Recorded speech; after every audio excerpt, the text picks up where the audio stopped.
member states must execute ICC arrest warrants against Israeli leaders. Bus carrying Peru high schoolers plunges off cliff.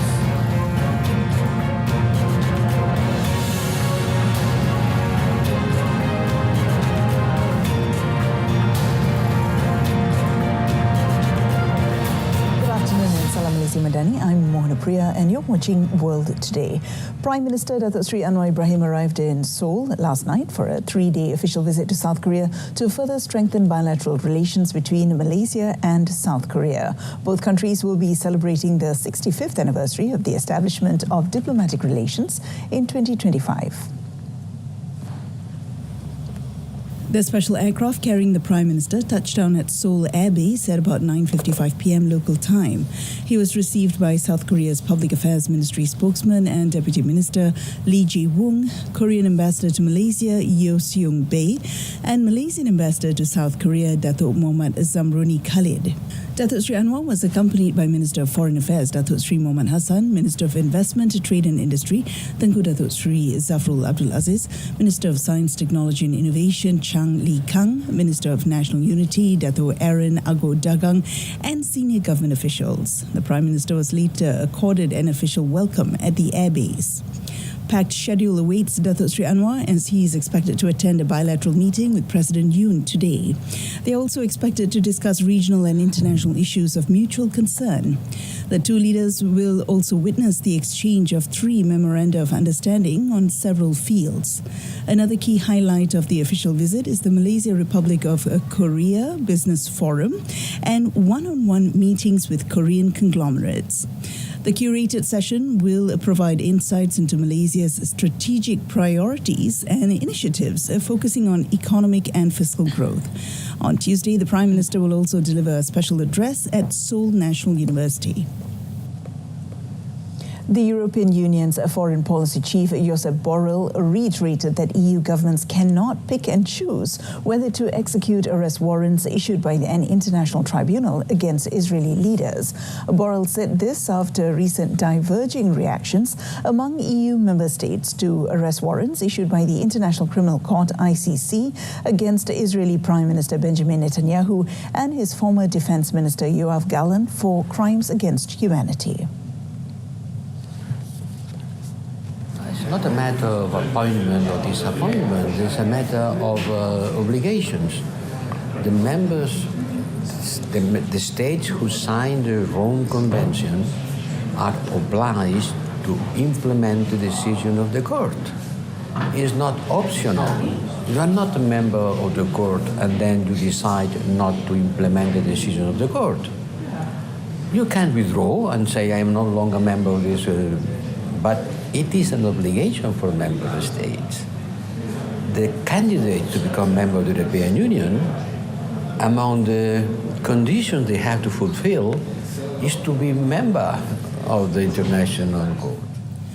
Defying the ICC warrants, Hungary has extended an invitation to Netanyahu to visit, while EU heavyweights France and Germany have failed to clearly state if they would execute the warrants if needed. Borrell also said that the EU had not shown the same indecision when the ICC issued a warrant for Vladimir Putin's arrest over the invasion of Ukraine. On a related note, the EU Foreign Policy Chief, who is on a visit to Beirut, called for pressure to be exerted on both the Israeli government and Hezbollah to accept a U.S. ceasefire proposal. Speaking at a news conference in Beirut, Borrell also urged Lebanese leaders to pick a precedent to end a 2-year power vacuum in the country, as he pledged 200 million euros in support for Lebanon's armed forces. Borrell also warned that Lebanon is on the brink of collapse after Israel launched an intense air campaign 2 months ago, following nearly a year of clashes with Hezbollah. It is tragic that we could not get this war to an end. But this must happen. And let's use this tragedy that we have seen in Lebanon and Gaza in order to avoid more sufferance for the people in the region. We must pressure the Israeli government and maintain the pressure in Hezbollah to accept the US proposal for a ceasefire. This was agreed. This proposal is pending with the final agreement with the Israeli government. Before speaking to journalists, Borrell met with the Speaker of Lebanon's Parliament, Nabi Berri, and caretaker Prime Minister Najib Mikati for discussions on the situation in the country. Meanwhile, Israel struck Beirut's Hezbollah-controlled southern suburbs on Sunday evening, where intensified bombardment over the last 2 weeks has coincided with signs of progress in US-led ceasefire talks. The Israeli military warned on social media that it planned to target Hezbollah's facilities in southern Beirut before strikes that demolished 2 apartment blocks. On Saturday, it had carried out one of its deadliest and most powerful strikes on the center of Beirut. Lebanon's health ministry on Sunday raised the death toll from 20 to 29, adding that 84 people had been killed in all strikes on Saturday, taking the death toll to 3,754 since October 2023. The IDF did not comment on Saturday's strike in the capital or say what it had attacked. Israel went on to the offensive against the Iran-backed Hezbollah in September, pounding the south, the Bekaa Valley and Beirut's southern suburbs with airstrikes after nearly a year of hostilities ignited by the Gaza war. Now, South Korea's port city of Busan is set to host the 5th round of UN talks on plastic pollution from today. Officials, police and media from various countries were seen arriving at the Bexco Center, where the 5th session of the Intergovernmental Negotiating Committee to develop an internationally legally binding instrument on plastic pollution, including in the marine environment, will take place until next Sunday. Water dispensers and reusable cups were seen at the venue instead of single-use plastic water bottles, and many of the delegates used their own water bottles to refill from it. Ahead of the meeting, climate activists have been marching, displaying artwork made of plastic waste, and calling for the plastic treaty to carry legally binding power. So INC5 and the Global Plastics Treaty represents a once-in-a-generation opportunity for us to address plastic pollution, what is a global problem at a global scale. And so we're here to demand that leaders from around the world step up and protect human health, our climate, and biodiversity from this. He added that the only way to end plastic pollution is to reduce plastic production. Earlier this week, Greenpeace released a research report saying that South Korea holds the biggest petrochemical industry with an annual plastic production capacity of approximately 19.92 million metric tons, which are equivalent to those of Japan and Taiwan combined. Strong winds and heavy rain from Storm Bert battered much of Britain again on Sunday, causing devastating flooding, in particular in Wales, with around 100 flood alerts in place nationwide. Now, Storm Bert began pounding Britain and Ireland overnight from Saturday to Sunday, with strong winds, heavy rain and snow, interrupting transport links and leaving thousands of properties without power. Around 100 flood warnings were still in force Sunday in England, Scotland and Wales, with road closures and train cancellations. In Rhondda-Cynon-Taf County in southern Wales, 200 to 300 homes and buildings were flooded, prompting the authorities to declare a major incident in the area. A body was found near the River Conway, where search operations took place after a 75-year-old man who is yet to be officially identified went missing on Saturday after going out to walk his dog. At least 3 deaths were reported on British roads on Saturday, though they could not immediately be linked to the extreme weather.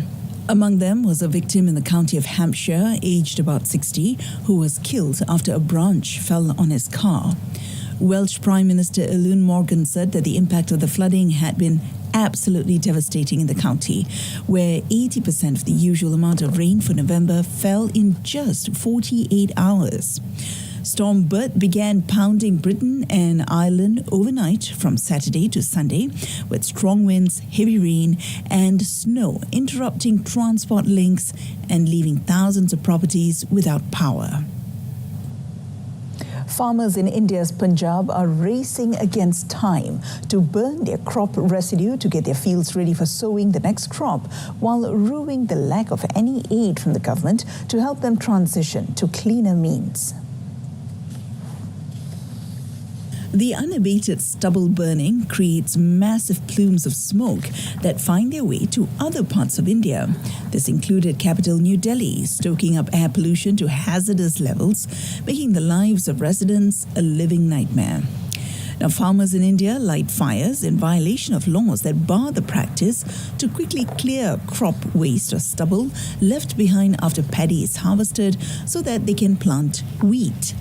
Farmers say they would be willing to adopt to cleaner means of disposing their stubble, but need government aid to do so, without which they cannot afford the costly transition. Delhi has been battling hazardous air this month, with the air quality index touching a peak of 494 on a scale of 500. India considers an AQI above 400 severe, which poses a risk to healthy people and seriously impacts those with existing diseases.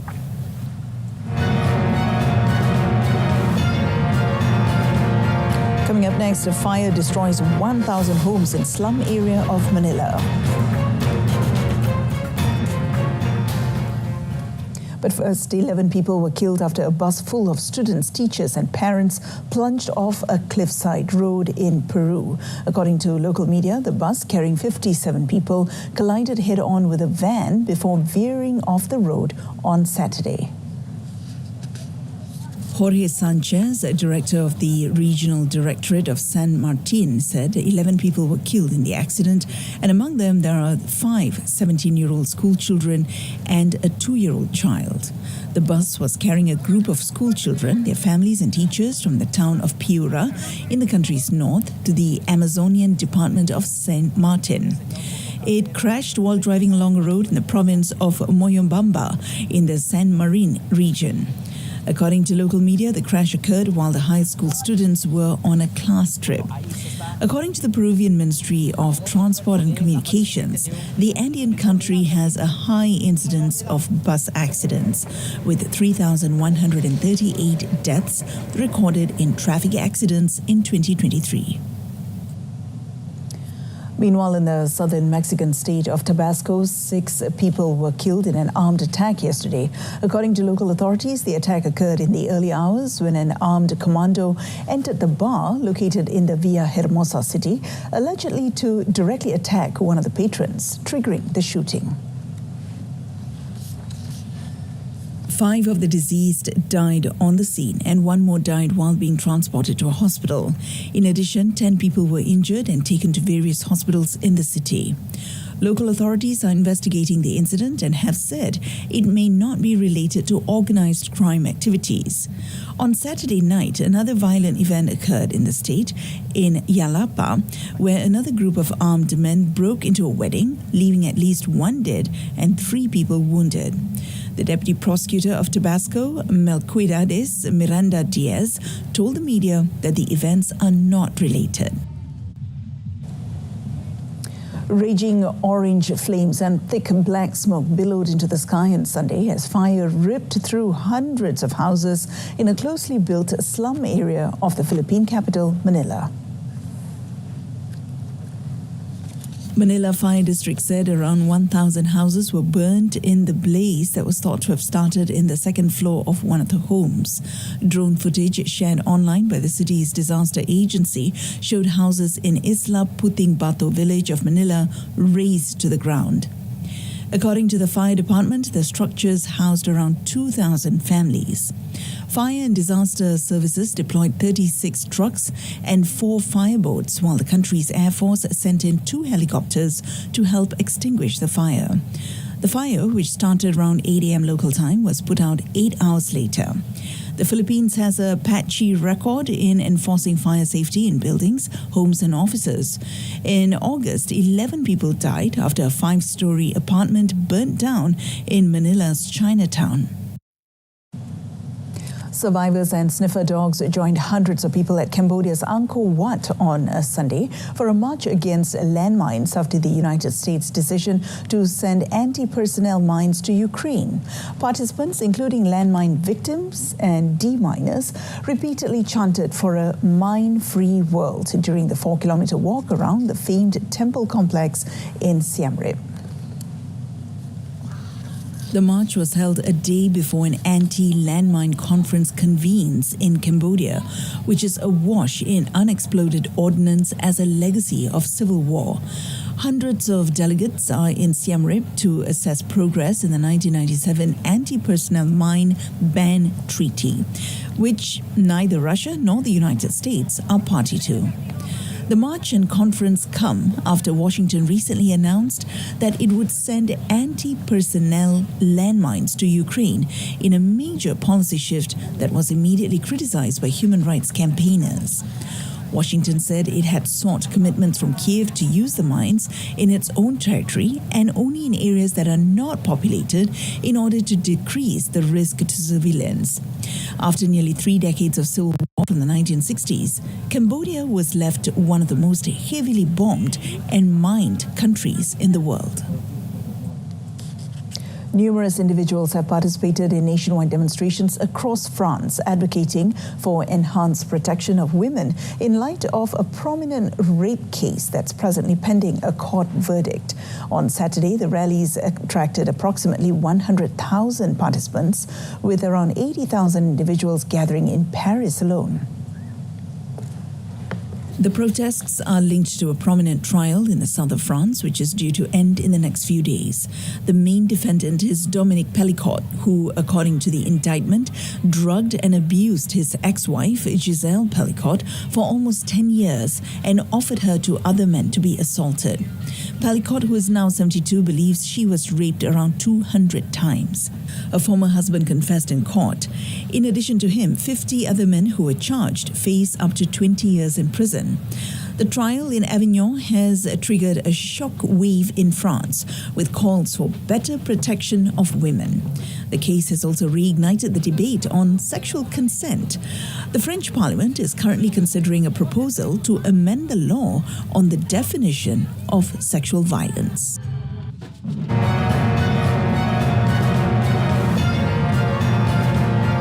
Up next, Verstappen claims 4th consecutive F1 title at the Las Vegas Grand Prix. Malaysia's surprise package Hu Pangron and Cheng Su-yin, who had a scintillating run in the China Masters Badminton Championships, went down to China's top seeds in the mixed doubles final yesterday. Pangron Su-yin, ranked world number 23, who had beaten 2 higher-ranked pairs en route to the final, lost narrowly to Feng Yanzhi and Huang Dongping, 23-21, 23-25, 16-21, in a marathon match lasting 92 minutes. In the opening game, Pangron Su-yin surprised the world number 2 Chinese pair by coming in from behind to force a deuce before winning 23-21. The second game saw Yanzhi Dongping take an early 6-2 lead, but despite trailing all the way, Pangron Su-yin caught up to force a deuce 3 times after leveling at 20-20. They even had a match point in hand on one occasion but lost it to Yanzhi Dongping, who went on to win the game 25-23 to force a decider. The Chinese pair led all the way in the third game, winning 21-16 to close the match. Pangron Su-yin pocketed $40,250, while Yanzhi Dongping took home $85,100 in the Super 750 event.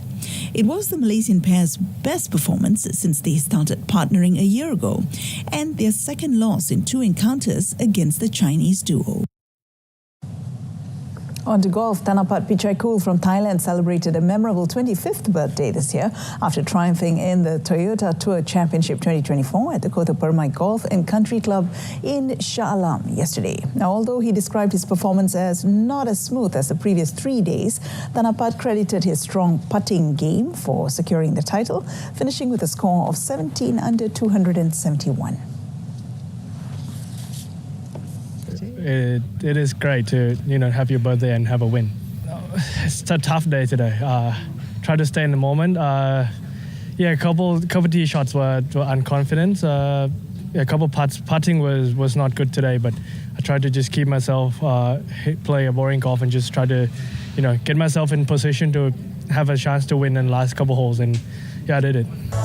Tanapat was closely followed by his compatriot Sarud Wongchaisit, who finished with a score of 16 under 272 to take second place, while Ben Jones from England claimed third place with a score of 14 under 274. Meanwhile, Edwin Yeng was the best placed Malaysian, finishing tied 8th with a score of 11 under 277. Premier League leaders Liverpool beat bottom side Southampton 3-2 on Sunday to build a sizable 8-point lead over reigning champions Manchester City after Mohamed Salah led a second-half comeback for the visitors. Southampton shot themselves in the foot when they tried playing out from the back, and under Liverpool pressure, Flynn Down's pass fell to Dominic Szoboszlai at the edge of the box, and the unmarked midfielder fired home to make it 1-0. However, Southampton received a lifeline minutes later when Andy Robertson tripped Tyler Dibbling on the edge of the box, and the referee pointed to the spot.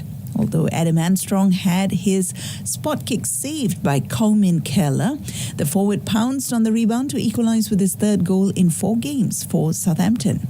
Saints turned things around 11 minutes into the second half from a sublime counter-attack when Matheus Fernandes made it 2-1.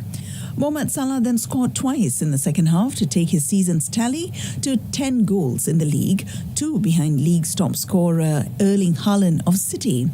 After City lost their third straight league game on Saturday, a 4-0 loss to Tottenham Hotspur, Liverpool took full advantage, and Arne Slot's side now have 31 points from 12 games to City's 23 ahead of their clash at Anfield next weekend. Meanwhile, Manchester United had to settle for a 1-1 draw at lowly Ipswich Town of Portuguese coach Ruben Amorim's first match in charge, as Marcus Rashford's early goal was cancelled out by a deflected strike from Omari Hutchinson early this morning. There was an electric atmosphere at Portman Road, but United silenced the home fans as they took the lead after 81 seconds through Rashford, who stole between 2 defenders to steer the ball home after a brilliant run down the right by Amad Diallo. United keeper Andre Onana made a brilliant one-handed save to deny Liam Delap as halftime loomed, but Ipswich equalised in the 43rd minute as Hutchinson curled a shot into the top corner, helped by a deflection of visiting defender Nusai Mazraoui. After the break, Ipswich striker Sam Smodic almost scored with a back heel that Onana saved with his feet, but neither side could find a winner. The result leaves United in 12th place with 16 points, 6 off the top 4. Ipswich are 18th with 9. Red Bull's Max Verstappen lit up the Las Vegas night after securing his 4th Formula One title in a row on Sunday in a race won by George Russell in a Mercedes 1-2 with Lewis Hamilton.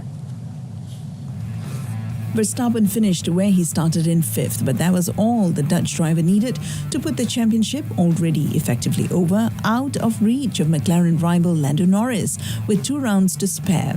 Norris took the checkered flag in 6th, also where he started, making a late pit stop for fresh tyres to secure a bonus point for fastest lap that still left him an insurmountable 63 points adrift. Russell led away cleanly from pole position, fending off Charles Leclerc, who surged from 4th to 2nd at the start and was never troubled as Hamilton charged back from 10th on the grid on a cold desert night. Ferrari's Carlos Sainz was 3rd, with teammate Leclerc unhappy in 4th after suffering early tyre trouble as the Italian team cut the gap in the constructors' standings to McLaren to 24 points. Oscar Piastri was 7th for McLaren despite collecting a 5-second penalty for a false start, and Nico Hülkenberg was 8th for US-owned Haas. Yuki Tsunoda took points for RB team in 9th, and Verstappen's struggling teammate Sergio Perez got himself back on the scoreboard in 10th. Hyundai's Thierry Neuville shrugged off the heavy tag of rallying's nearly man to win his first World Championship on Sunday, while Toyota sealed the manufacturer's crown on a dramatic final day of the season in Japan. The 36-year-old Belgian, 5 times an overall runner-up and 3 times third, scored the points he needed with 6th place after teammate and main rival Ott Tanak crashed out while leading. Toyota's Alfyn Evans won the Absolute Rally ahead of 8 times world champion teammate Sebastian Ogier, as the Japanese manufacturer won the final power stage to finish 3 points clear of Hyundai. The Belgians had led the championship since the opening Monte Carlo round, but faced a potential nightmare after a turbo pressure problem dropped them to 15th on Friday, with Tanak leading for maximum points.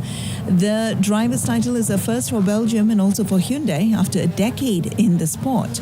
Hyundai had led the manufacturers' championship ahead of the race in Japan, but Tanak's exit on Sunday's slippery first stage of the final day dealt a bitter blow, with Toyota winning by the slimmest margin since Lancia did it by 2 points in 1983. Now, the two manufacturers had been level going into the power stage before Toyota prevailed. And in tennis, Italian Yannick Sinner completed a remarkable season by sealing his country a second successive Davis Cup title with a 2-love victory over Netherlands in the final at the southern Spanish city of Malaga on Sunday. Matteo Berrettini comfortably beat Botic van Dijsselbloem 6-4, 6-2 in the first singles match. Van Dijsselbloem, who ended Rafa Nadal's glittering career early in the week, never got going against an inspired Berrettini. World number 1 Sinner produced a commanding display to outclass Talon Griekspoor in a 7-6, 6-2 in the second singles rubber to wrap up the win. Now, Sinner was kept on his toes during a closely fought first set, but eventually overwhelmed Griekspoor in the second to maintain his perfect record during this week's competition. A week after capturing the ATP Finals title, Sinner led Italy to another triumph to cap a season in which he also won 2 Grand Slam titles. Paul Harrier's Netherlands were looking to capture their first title in 104 years after reaching the final for the first time, but favourites Italy simply overpowered them. It was Italy's 3rd title in the elite men's team competition, following their triumphs in 1976 and last year.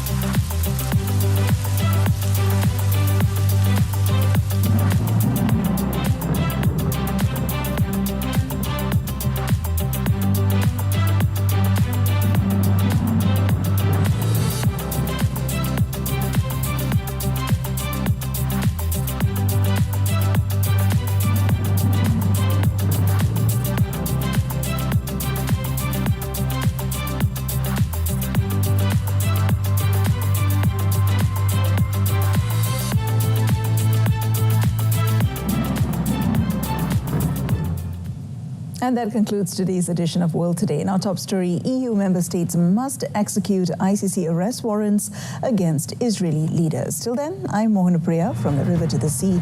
Palestine will be free. Thank you for watching and thank you for your company.